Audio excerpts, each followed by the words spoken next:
తిరుపతి యొక్క లడ్డు ఆవు నెయ్యి ద్వారా తయారు చేసే దాంట్లో దాని నాణ్యత కొంత లోపించింది అనేది ఈ ల్యాబ్ యొక్క రిపోర్ట్. ఆ లోపించడానికి కారణాలు ఏమి అంటే కదా రకరకాల కారణాలు చెప్తున్నాడు ఈ ల్యాబ్లోనే.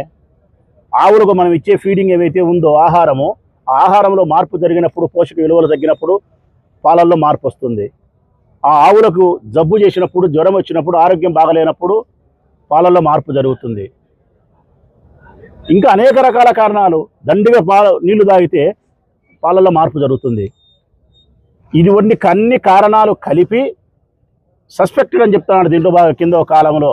అనుమానం మాత్రమే, వెజిటబుల్ ఫ్యాటా లేకుంటే మరొక ఫ్యాటా లేకుంటే ఈ కారణాల వల్ల ఏదైనా ఉండొచ్చు, ఉండకపోవచ్చు, నిర్ధారణ జరగలేదు, నాణ్యత మాత్రమే లోపించింది. అది కూడా ఎప్పుడు నీ ప్రభుత్వంలో, అది కూడా ఎనిక్కి పంపినారు. 4 ట్యాంకర్లను పరీక్ష చేసి ఎనిక్కి పంపినారు. మెయిన్ ల్యాబ్ నుంచి ఒకటి రావాలా, ఆ ల్యాబ్ అయిపోయిన తర్వాత ఇక్కడ 3 ల్యాబులలో తిరుమలలో పరీక్ష చేయాలా. అది అయిపోయిన తర్వాత ఎస్ అంటే లోపల పోతుంది, నో అంటే ఇంటికి పోతుంది. హిందూ మతాన్ని వాడుకుంటున్నారు, హిందూ ధర్మాన్ని వాడుకుంటున్నారు. ఇప్పుడే చూపించిన చంద్రబాబు నాయుడు ఫోటో, తిరుపతి వెంకటేశ్వర స్వామి చిత్రపటాన్ని చేతిలో పట్టుకొని ఒక ఊరేగింపులోనో ఒక దైవ కార్యక్రమంలోనో పాల్గొంటూ కాళ్ళకు బూట్లు వేసుకొని దొరబిడ్డ మాదిరి నడుచుకుంటూ పోతున్నాడు.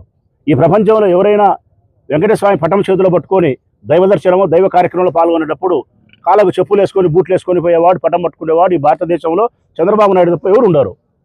ఈయన వెంకటేశ్వర స్వామికి భక్తుడా? మాల వేసి పవన్ కళ్యాణ్ చెప్పులు వేసుకొని తిరుగుతాడు. వీళ్ళు వెంకటేశ్వర స్వామి భక్తులా?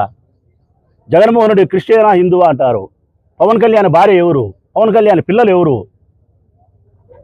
క్రిస్టియానిటీ కాదా? అసలు హిందూ ధర్మం ఏం చెప్తుందని ఆలోచిస్తున్నారా వీళ్ళు? హిందూ ధర్మానికి, హిందూ మతానికి ఉండే ఏకైక లక్షణం జాతి వలన కానీ వారసత్వం వలన కానీ మతాన్ని నిర్ధారణ చేసే అధికారం లేదు. హిందూ మతాన్ని ఎవరు గౌరవిస్తారో, ఎవరు అనుసరిస్తారో అట్టి అనుసరించిన ప్రతి ఒక్కడు, గౌరవించిన ప్రతి మనిషి హిందువే అని చెప్తాను హిందూ మతం, హిందూ ధర్మం.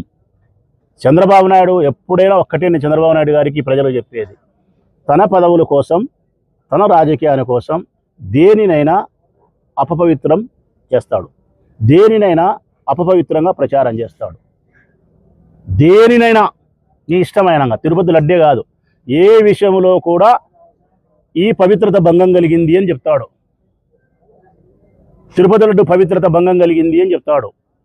జరగకపోయినప్పటికీ, జరగని తప్పును జరిగిందని చెప్పి ప్రచారం చేసి ఒక రాజకీయ పార్టీకి నష్టం చేసి తను లాభపడే అంశం కోసం చేసే ప్రయత్నమే తప్ప మరొకటి కాదు. ఈరోజు రాష్ట్ర వ్యాప్తంగా మేము అన్ని గుళ్ళల్లో మేము పూజలు చేసేదానికి కారణం ఒకటే, ఈ రాష్ట్రంలో ఇటువంటి పరిస్థితి ఉండకూడదు స్వామి. నేనైతే ప్రార్థన చేస్తానేది ఒకటే, ఏడుకొండల వారికి ఈ వివాదం పైన లేని తప్పును ఉందని చెప్పి ఎవరైతే చూపించినారో, నీ యొక్క పవిత్రతకు భంగం కలిగించేదానికి కారణం వాళ్ళ, లేకుంటే ఏ కాంట్రాక్టర్ అయినా తప్పు చేసినాడా, ఏ ఈఓ అయినా తప్పు చేసినాడా, ఏ ప్రభుత్వమైనా తప్పు చేసిందా? తప్పు చేయకపోయినప్పటికీ చంద్రబాబు నాయుడు లాభం కోసం ఈ తప్పు చేసినాడా, ఈ నింద వేసినాడా అనేది ఇక్కడ ప్రశ్న.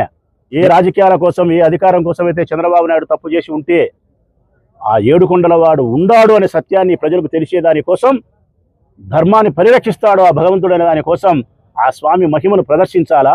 ఏ రాజకీయాల కోసం, అధికారం కోసం చేసినాడో ఆ అధికారమే ఆయనకు లేకుండా పోవాలా. ఆ రాజకీయ పార్టీనే భూస్థాపితం కావాలా ఆయన తప్పు చేసింటే. ఒకవేళ లేదు మేము తప్పు చేసింటే మేము కూడా భూస్థాపితమే కావాలి, మా రాజకీయ పార్టీ కూడా భూస్థాపితమే కావాలా.